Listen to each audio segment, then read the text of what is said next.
रात भर में कोई डेवलपमेंट की आपने सोचा हो कि कब करना है या सेम वही, और टाइमिंग क्या है, लोकेशन क्या रहेगी? ये अभी तक ऐसा कोई मूवमेंट हुआ नहीं है। कल की मीटिंग में कॉम्पनसेशन और लीगल केसेस को लेके पॉजिटिव आंसर आया था, इन प्रिंसिपल एग्रीमेंट मिला था। हमें उम्मीद है कि आज वो रिटर्न एग्रीमेंट भी मिलेगा, लेकिन जो मेन डिमांड है धर्मेंद्र प्रधान का इस्तीफा, उसको लेकर कभी तक कोई ठोस डिसीजन नहीं आया है। बल्कि जो हम कल मेन स्ट्रीम मीडिया पे देख रहे थे कि सूत्र कह रहे हैं कि प्रधान जी इस्तीफा नहीं देंगे, तो अगर प्रधान जी इस्तीफा नहीं देंगे तो बता दीजिए, फिर इस तरह की मीटिंग्स का कोई मतलब नहीं है। फिर हम जो है आगे की हमारी जो भी रणनीति रहेगी उस पर काम करेंगे। कल 47 2 दिन का अल्टीमेटम दिया था, कहा था कि फिर से हम कॉल करेंगे, कहीं से कॉल होगी, वो 20 जुलाई से कहीं बड़ी कॉल होगी, आप लोग भी तरफ से कहा नहीं, बिल्कुल, अगर आप सरकार एकदम हट पर बैठी है, जब पूरे देश को सिर्फ धर्मेंद्र प्रधान का इस्तीफा चाहिए और आप कह रहे हैं कि इस्तीफा नहीं देंगे, वो तो आसान काम है।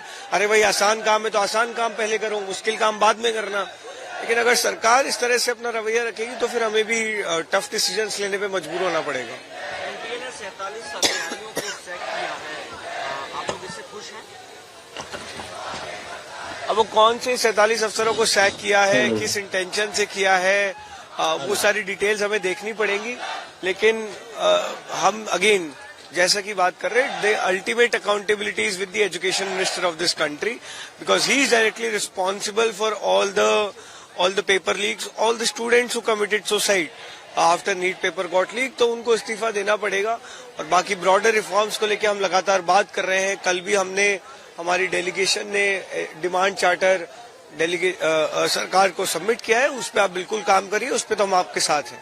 सोनम वांगचुक ने कल एक वीडियो डाला, एक पॉलिटिकल लीडर की ओर से स्टेटमेंट आया था कि अन्ना हजारे पार्ट 2 है, जिससे वो मुझे लगता है काफी अपसेट हुआ। और एक सोनम वांगचुक का वीडियो आया रात में, उन्होंने बताया कि मैंने कितने दिन फास्ट रखा, मेरे ऑर्गन किस तरीके से खराब है, उसके बावजूद आप इस तरह से नहीं। देखिए, अगर आप सोनम वांगचुक जी की नीयत पे सवाल उठा रहे हैं तो उससे ज्यादा शर्मनाक कुछ नहीं हो सकता।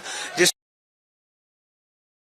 भूख हड़ताल रखी, कई दिनों से हम लगातार उनसे रिक्वेस्ट कर रहे थे कि अपनी भूख हड़ताल समाप्त कर दीजिए, बट उन्होंने बोला कि जब तक लीगल चार्जेस और कॉम्पनसेशन पे सरकार की तरफ से रिस्पांस नहीं आता था तब तक वो भूख हड़ताल नहीं तोड़ेंगे। पुलिस ब्रुटैलिटी को लेकर इतना ज्यादा परेशान थे। आप उन व्यक्ति की नीयत पे सवाल उठा रहे, तो अब इसके बाद हम और क्या बोले।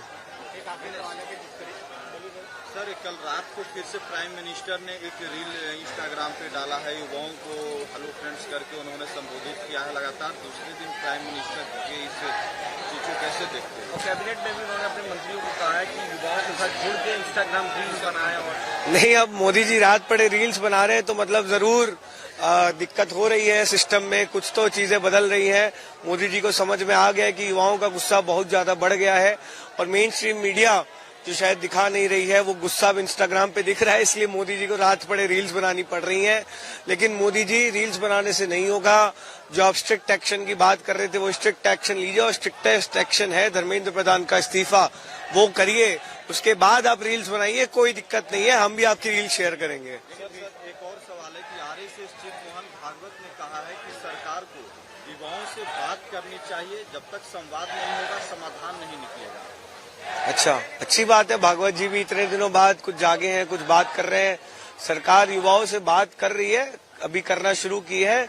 अब थोड़ी सी बात और मान भी लीजिए हमारी, और धर्मेंद्र प्रधान को बर्खास्त कीजिए। 20 तारीख से जिस तरह के आपने कहा कि फिर से बड़ी कॉल होगी, जो 20 तारीख को हिंसा हुई थी, क्या 20 तारीख को हिंसा नहीं हुई थी, 20 तारीख को पुलिस द्वारा बर्बरता की गई थी। हमारे बच्चों को मारा गया था, पीटा गया था, घसीटा गया था सड़कों पे, छोटी छोटी बच्चियों को मोलेस्ट किया गया था।